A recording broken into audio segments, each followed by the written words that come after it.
In the last few days, cases of COVID-19 have been on a decline compared with the cases at the beginning of the second wave. But as infections decline, the country seems to be recording more deaths from COVID-19, with the number now getting close to 2,000. Many states have now received doses of the Oxford AstraZeneca vaccines from the federal government, and they are expected to begin the vaccination drive against COVID-19. This is part of the focus in the next couple of minutes as I discuss now. Joining me in the studio is strategy consultant Kenny Adenuba. Kenny, good morning. It's good to see you. Good morning. Great. Great. And we have our analyst in the studio, Obani Akinwale. Ni, good morning. My pleasure. Nice good to morning. see you. Same here. Great. Now, Kenny, let me start with you on this. Now, government is rolling out the vaccines already, and states are taking delivery of the vaccines. But certainly there are concerns here and there. If you see some of the headlines yesterday, where there is even the talk of merchants being in the works already, preparing to, or already making a few dollars out of the vaccine situation. Well, I wonder what concerns you have when you hear the issue of merchants within the system, or even the issue of fake vaccines somewhere along the line, especially across the world. Well, thank you very much, Mike. The issue of fake vaccine, it's expected because there's nothing that has original that in this particular environment we find ourselves, generally in the world, that is not adulterated. And that's a way to make money. Now, systemic challenge of people trying to make money officially from within the system itself is a major problem. We've seen that when it came to the issue of tests. Having to do COVID tests for travels, getting certificates and what have you. We've seen a whole lot of that, people not going through tests and being given certificates of, a clear bill of health that they are not infected. And so we have all of that. So it's not unexpected that we will also have this going on.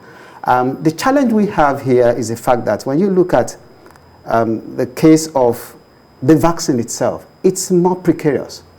Because now people are going to be making a mincemeat of other people, taking advantage of the vulnerability of people in this kind of situation. Everybody wants, a number of people actually will say, you know what, I want to have the vaccine. But who are the first line of consideration right now? The political class. Then before the health workers. No, political class before the health workers.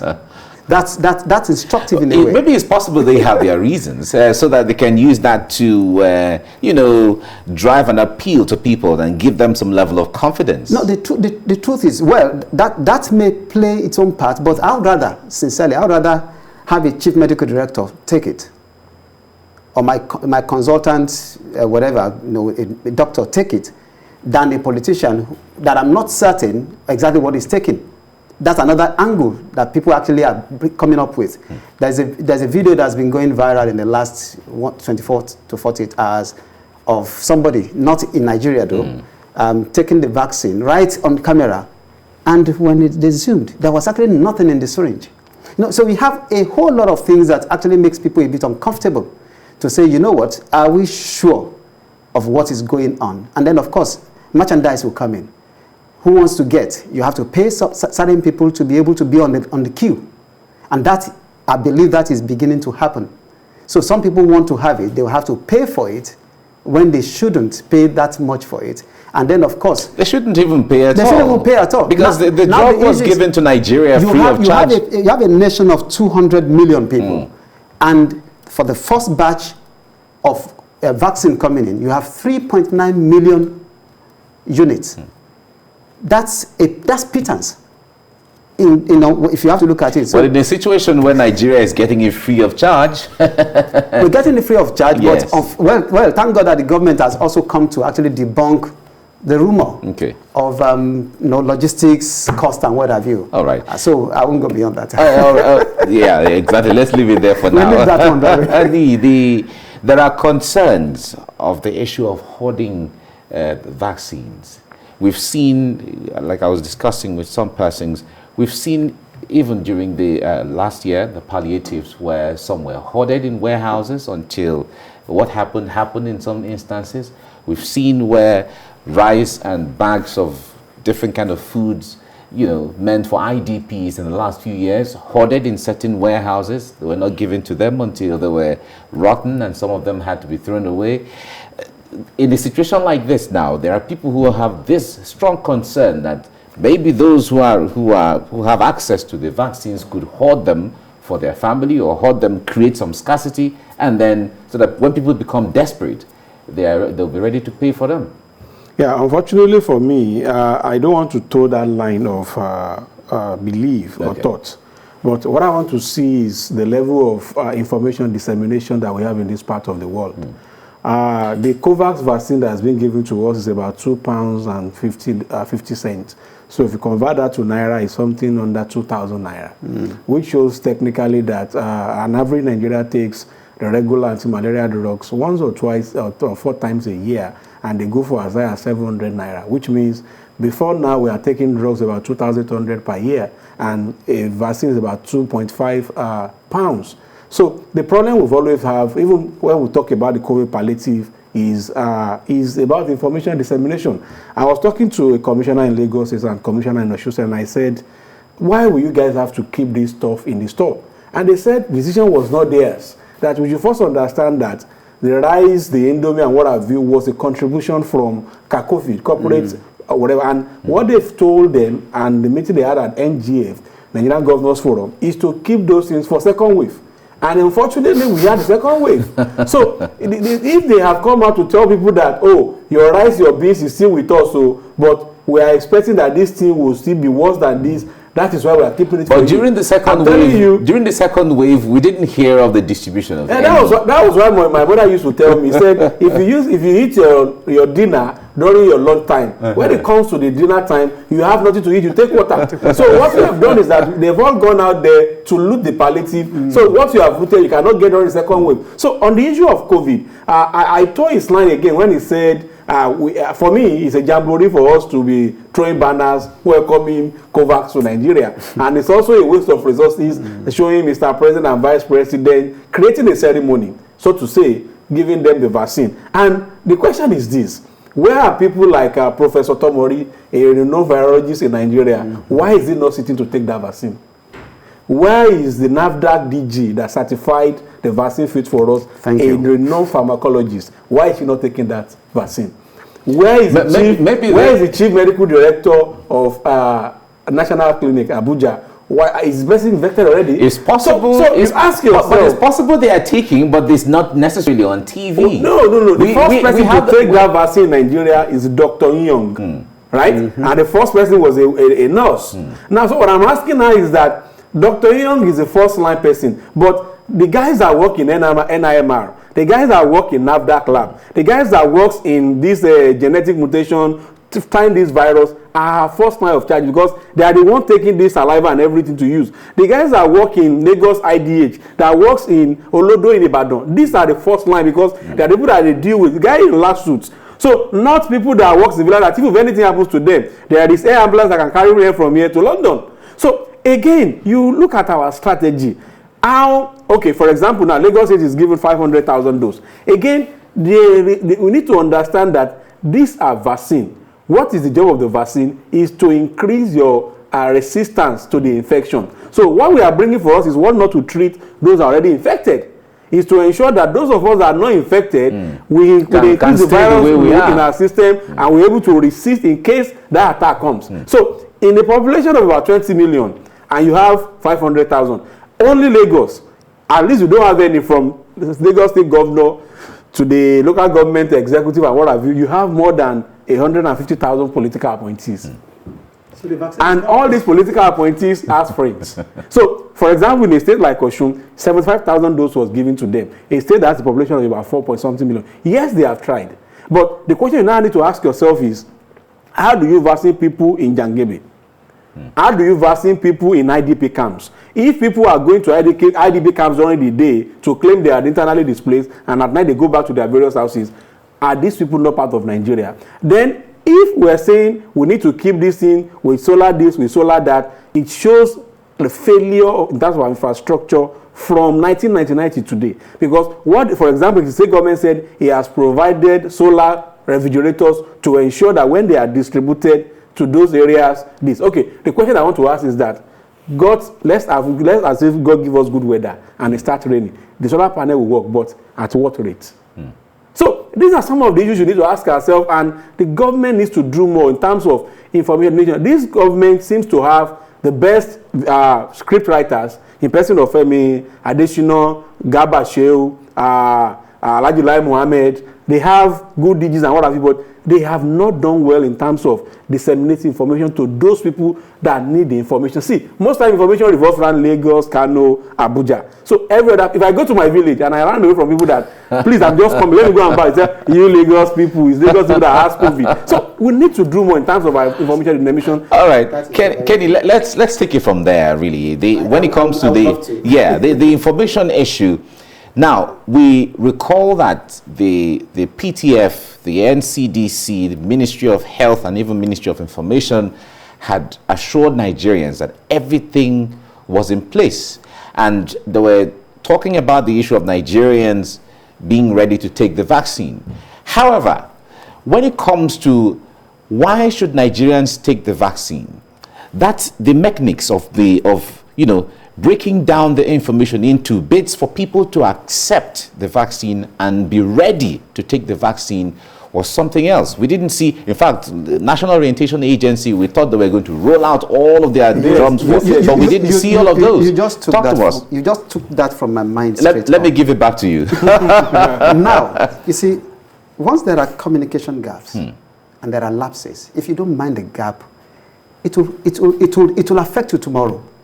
And because we did not mind the gap in the information dissemination concerning the first wave and then the second wave, we naturally will have problem with this vaccination matter. Because one, like you said, my question has always been, where is National Orientation Agency? I mean, in the days of Babangida, we knew what happened with National Orientation Agency. Exactly. Every single, you will have it on radio, in all local languages, so that every cranny, nooks and cranny of the nation, go to the villages, they know what you're talking about. Remember Mamsa? Exactly, Mamsa. Jerry Ghana. So, Mamsa with Jerry Ghana, Tony Redia, NOA, and all of that and what have you. Even to the point of people who had nothing to do with DFRI understood what DFRI was about. Exactly. Because information was going on. So now the issue is the people that did not believe that COVID exists, it's going to be difficult for you to actually want them to go and take vaccine. Because they will tell you, on top of what? The next thing you hear is Loriro. Because as far as they're concerned, they don't even believe what you're talking about. Go outside of Lagos and see people. Even within Lagos sometimes, I'm amazed. People don't care about masks or anything. Go to your state, go to certain places, go to Ogun State, some parts of Ogun State. They don't care because there's no information that makes them to know that this thing is what it is. They will tell you it's for the rich people. Why? Because the information, all we do there in government today, all the government does is they just do all the general surface things. We're not going into the places that matter. The question is this, at the end of the day, you look at it, like he said, you have 500,000 for Lagos. All the government officials in Lagos alone are over 150,000. From the governor to the speaker to the... And then, don't forget, they have families. AIDS. They have AIDS. So the first line of queue has already taken close to half not close to half. The entire 500,000 is gone.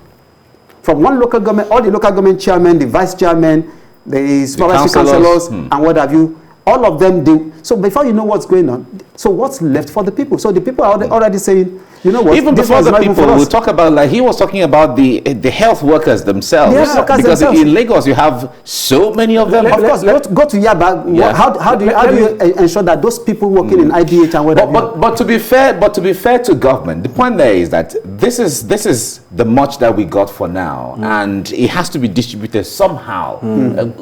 Does government have any other choice? I've asked this question that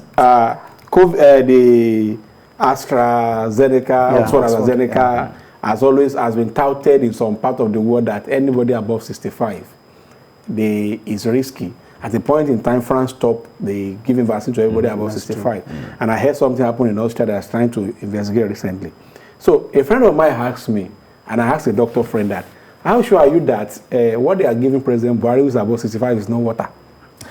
That who certified that injection they are giving Osinbajo is COVID because Osinbajo is 64. So it's possible Vice President is able to, and as a Lagos boy now, you know, he's a sharp man. So I asked a doctor friend of mine, and he said the mortality rate we keep having from the aged one with this COVID is increasing every day. And unfortunately, our government is silent about it. I tried to go through statistics yesterday and look at what is our demography of the death. Sincerely, you will not get anything about demography in Nigeria. Which shows that our National Bureau of Statistics, our statisticians, our record-keeping officers needs to do more. If you go to Worldometer to see what is happening in that part of the world, you could see the number of people that have pre-existing medical condition that happens in Wales, in England, in US. Even within age range. But here we don't have. But the doctors, I spoke with a doctor about 4 days ago, and I said, guy, he's a frontline person. He's one of the committee in Osun State that manages the COVID stuff. And I said, guy, this thing is killing aged one, and we are not careful. So what it means is that government need to do more. Now, if we are able to do Gavi and Belenga poliomyelitis and going home to home, by now government will have statistics of population distribution as based on 2016 of voters card. So it is almost on us not to stop putting in the refrigerator and sending transportation or what have you, to start looking at how do we ensure our aged ones are protected. Now, a society that is devoid of the elderly ones, what we are educating the history and the knowledge we are supposed to tap from such group of people. Government is not doing enough in that area. Now, what is even our social welfare scheme for anybody above 60 in this country? Once you retire, is the worst thing to do in this country. Continue in government service or whatever services you are still relatively known. Immediately you resign from any service, you see all those guys go inside the sun to go and chase what they have labored for. Even to access their PFA funds, the PEMCOM will bring a lot of bottlenecks before you can, the PFA fund, a lot of stuff before you can even access what they labor for, and they save over years. And yet, our government is not doing enough. See, I wish our people go out of Lagos and see real life, because we always equate Lagos, Port Harcourt, Kano, Abuja as a reflection of what's happening in this country. Exactly. It is not. It is not. So it is high time we look inward and see if the Oyibo method of containing this COVID, of sharing this vaccine, will not work for us. Our grandfather those days, they have a town crier. They call her the middle town. Even in Ikorodu in Lagos here, whenever they want to do Oro, how does everybody in Ikorodu know that there will be Oro festival? So it shows that there is a medium of communication by those traditional rulers. So if it warrants government empowering traditional institutions, religious institutions, to ensure that either dissemination of this information or dissemination of vaccine. One thing you are sure of in Nigeria is that every Friday by 1 o'clock, some road will be closed. Exactly. And every Sunday between 8 and 4 p.m., we know where everybody will be, either as NASFAT, as Redeem, as CAC, as Anglican, as Methodist. So there are ways where we can insist that before you even enter your church at 65, you must take vaccine. So if we do all this, that is have all the vaccines for all of those people. Because the vaccine you are even talking about is not available yet. It's actually even, you can't even take it at that age. The Oxford AstraZeneca. So it's even self-defeating what you're talking about. If you have to consider the question is, have we considered them even when we're actually talking and negotiating for Oxford AstraZeneca? Now Johnson & Johnson is actually coming out with another one now. So now the question is, which is this the best we could have gotten? And that's what our president has taken. So no, the president is taking AstraZeneca. Gentlemen, this one is a gift. They gave you a gift. There is no, Because the point there is, the one Nigeria gifts you are given, you must. The point there is, let it come first. There is no gift anywhere. There's no free lunch in Freetown. How do we know that? They don't let us give us that cock and bull story. You see, remember when the former president of America, Donald Trump, said America is withdrawing their funding of WHO. Nobody should tell us that they are giving us for free. Do you know how much they are free for? You know what Zambia is saying right now? Do you know we are doing charity to our big brother Nigeria that we are doing to countries around Africa? Do you know how much we are spending on AFTA? Do you know how much we are giving out? So nobody should bamboozle us that they are giving us free. Do you know how much they have expunged from us? Zambia today is saying something different. And don't forget again that the chairman of BUA Group made some donation for COVID. The COVID made some donation to bring this drug. So all those donations and all those payments that was made to West African organizations to get COVID vaccine for Nigeria, are they charity? But there is no record that there was any budget earmarked for this COVID. We have never had budget for anything in Nigeria. Fine. So let's assume you remember that the Governors Forum just told the president that if we need to go again to excess crude, and that's what the river said, don't try it. See, they forget this country. We will go to that excess crude or ecological fund and go and put money. This is emergency. But pull the money. It's Nigeria we are now. Let us assume that there was the vaccine according to history. According to official reports. Okay, not according to me. Assumption is dangerous. Actually. No, because you want to wonder. Actually, sincere truth. You really want to wonder who are the people who determine our strategic direction in governance. Because when you ask questions, what is the population of people between 60 and above? Now, we also realize that they are dying more. Yeah. Compared to the younger ones. Confirmed. Now, the challenge is, could we have looked at the factor of saying the vaccines that we're going to get?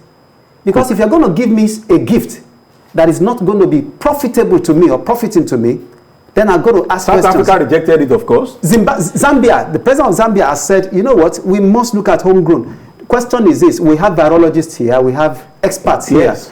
There are universities in Nigeria that don't research on COVID. Even the Oxford partnership with Nigeria was involved. So at the end of the day, what are we doing with all that? Or we just want to, for whatever reason, latch on to whatever WHO is bringing us for our own, for reasons that some of us may not be aware of. So in a way, what are we doing? We must actually, even when we are taking something from outside, we must domesticate it.